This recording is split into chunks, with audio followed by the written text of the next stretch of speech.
اب میں اگلے مقرر کو دعوت دوں گا حافظ صابر ذیشان وسیع محمد. حافظ صابر ذیشان وسیع محمد یہ بکرم گنج روہتاس ضلع کا رہنے والا ہے. مدرسہ کے اندر ثانیہ ثانویہ کا طالب ہے, اس سال فارغ ہو رہا ہے. ان سے میں گزارش کروں گا کہ وہ آئیں اور اپنے عنوان آفات و بلیات اسباب و علاج پر گفتگو کریں.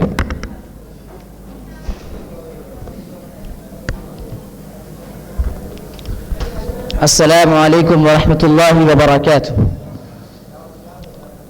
ان الحمد للہ وحدہ والصلاة والسلام على من لا نبی بعدہ.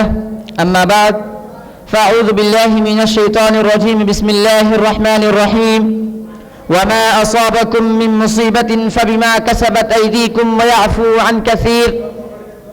وقال النبی صلی اللہ علیہ وسلم ما من مصيبة تصيب المسلم إلا كفر الله بها عنه حتى الشوكة يشاكها. وقال علي بن أبي طالب رضي الله عنه ما نزل بلاء إلا بذنب ولا رفع بلاء إلا بتوبة. مسند صدارت پر جلوہ افروز علم و عمل کے پیکر کتاب و سنت کے رہبر عزت مآب صدر انجمن صاحب, اساتذہ کرام و مشفق و مربی ناظم اعلیٰ صاحب,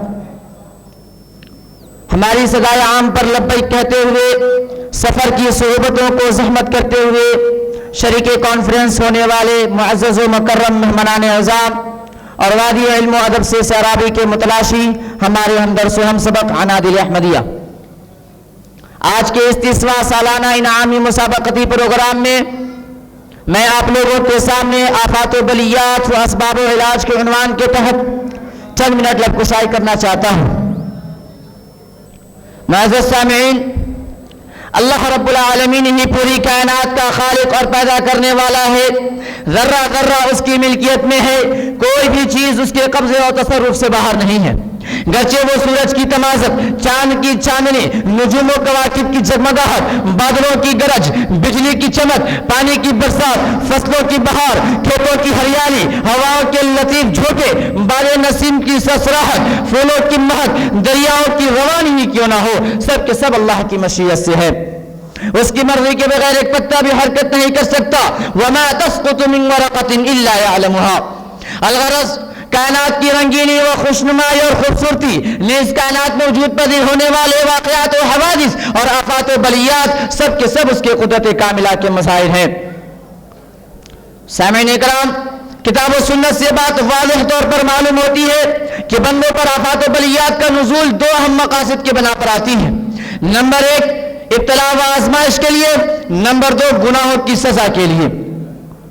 اللہ رب العزت مختلف قسم کی آزمائشوں اور مصائب میں مبتلا کر کے اپنے بندوں کو آزماتا ہے, جیسا کہ اللہ رب العالمین نے خود ارشاد فرمایا وَلَنَبْلُوَنَّكُمْ بِشَيْءٍ مِّنَ الْخَوْفِ وَالْجُوعِ وَنَقْصٍ مِّنَ الْأَمْوَالِ وَالْأَنفُسِ وَالثَّمَرَاتِ وَبَشِّرِ الصَّابِرِينَ.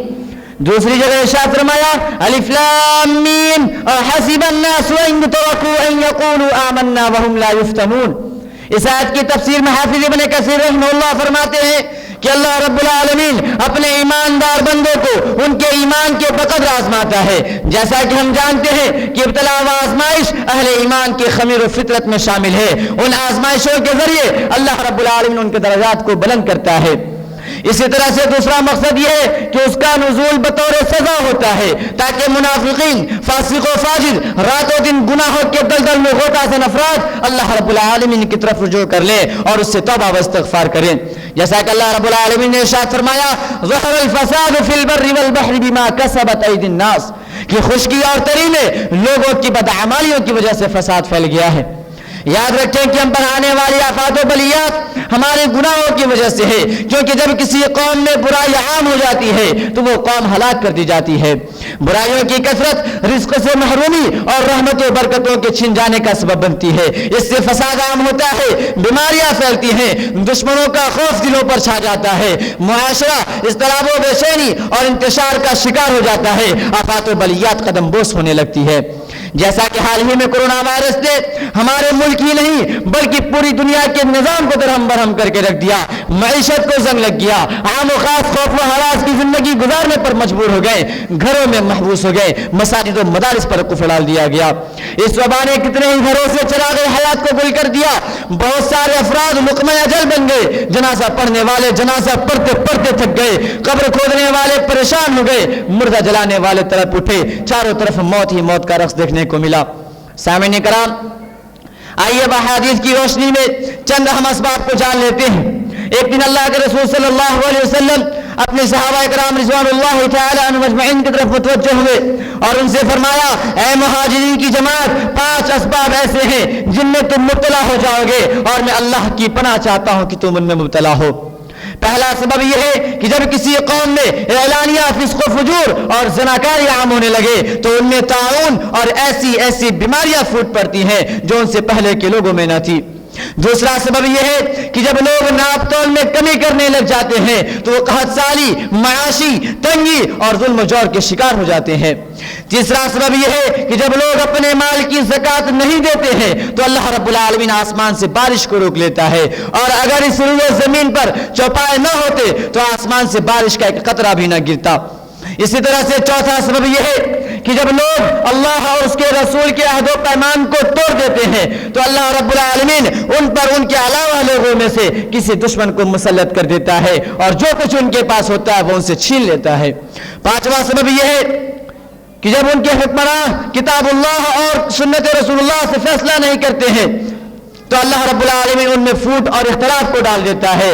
اور یہ حقیقت ہے کہ آج ہم جن آفات و بلیات کے شکار ہیں وہ خود ہماری بدعمالیوں کی وجہ سے ہے، کیونکہ اللہ رب العالمین گناہوں کی سزا بھی دیتا ہے۔ فَاعْلَمْ أَنَّمَا يُرِيدُ اللَّهُ أَن يُصِيبَهُم بِبَعْضِ ذُنُوبِهِمْ وَإِنَّ كَثِيرًا مِّنَ النَّاسِ لَفَاسِقُونَ۔ اور اگر اللہ رب العالمین ہمارے گناہوں کا محاسبہ کرنے لگ جائے تو کچھ بھی نہیں بچے گا۔ مَا تَرَكَ عَلَى ظَهْرِهَا مِن دَابَّةٍ وَلَكِن يُؤَخِّرُهُمْ إِلَىٰ أَجَلٍ مُّسَمًّى۔ سامعین کرام، آفات و بلیات کے بے شمار اسباب و عوامل ہیں، لیکن سوال یہ ہے کہ جب ہم ان آفات و بلیات کے شکار ہو جائے، ان مصیبتوں سے دوچار ہو جائے تو اس کا علاج کیا ہے؟ یاد رکھیں کہ آفات و بلیات کے ختم کرنے کے بے شمار مؤثر علاج کتاب و سنت میں وارد ہیں۔ ان میں سے پہلا علاج یہ ہے کہ اللہ رب العالمین سے صبر، نماز اور دعا کے ذریعے مدد طلب کی جائے، جیسا کہ اللہ رب العالمین نے ارشاد فرمایا، وَاسْتَعِينُوا بِالصَّبْرِ وَالصَّلَاةِ وَإِنَّهَا لَكَبِيرَةٌ إِلَّا عَلَى الْخَاشِعِينَ۔ اور دوسری جگہ ارشاد فرمایا، وَبَشِّرِ الصَّابِرِينَ الَّذِينَ إِذَا أَصَابَتْهُمْ مُصِيبَةٌ قَالُوا إِنَّا لِلَّهِ وَإِنَّا إِلَيْهِ راجعون۔ اور اللہ کے رسول صلی اللہ علیہ وسلم نے ارشاد فرمایا، لا يرد القضاء الا الدعاء۔ دوسرا علاج یہ ہے کہ اللہ رب العالمین سے تقوی اختیار کیا جائے، کیونکہ اللہ رب العالمین نے ارشاد فرمایا، وَمَن يَتَّقِ اللَّهَ يَجْعَل لَّهُ مَخْرَجًا وَيَرْزُقْهُ مِنْ حَيْثُ لَا يَحْتَسِبُ۔ اور دوسری جگہ ارشاد فرمایا، وَمَن يَتَّقِ اللَّهَ يَجْعَل لَّهُ مِنْ أَمْرِهِ يُسْرًا۔ تیسرا علاج یہ ہے کہ اللہ رب العالمین سے کثرت سے توبہ و استغفار کیا جائے، جیسا کہ اللہ کے رسول صلی اللہ علیہ وسلم نے ارشاد فرمایا، جس شخص نے اللہ رب العالمین سے اپنے گناہوں کی کثرت سے معافی طلب کر لی تو اللہ رب العالمین اسے ہر غم سے چھٹکارا اور ہر مشکل سے نکلنے کی راہ بنا دے گا۔ سامعین کرام، مذکورہ علاجوں کے علاوہ اور بھی بے شمار مؤثر علاج کتاب و سنت میں وارد ہیں۔ آخر میں یہ عرض کرنا ہے کہ آفات و بلیات کا نزول 2 اہم مقاصد کے بنا پر ہے۔ آدمی کو خود غور کرنا چاہیے کہ وہ آزمائش میں یا پھر عذاب الہی میں۔ ہم میں سے ہر ایک شخص کو اپنے اعمال کا محاسبہ کرتے رہنا چاہیے۔ آخر میں اللہ رب العالمین سے دعا ہے کہ اللہ رب العالمین ہم تمام لوگوں کو زیادہ سے زیادہ اعمال صالحہ کرنے کی توفیق عطا فرمائے اور آفات و بلیات کے اسباب سے محفوظ و مأمون رکھے۔ آمین۔ والسلام علیکم ورحمۃ اللہ۔ ماشاءاللہ، جزاک اللہ خیرا و احسن الجزاء۔ جوانوں آ رہی ہیں یہ صدائیں آبشاروں سے، جوانوں آ رہی ہیں یہ صدائیں آبشاروں سے، چٹانیں چور ہو جائیں جو ہو عزم سفر پیدا، وائے ناکامی متاع کارواں جاتا رہا، وائے ناکامی متاع کارواں جاتا رہا، کارواں کے دل سے احساس زیاں جاتا رہا۔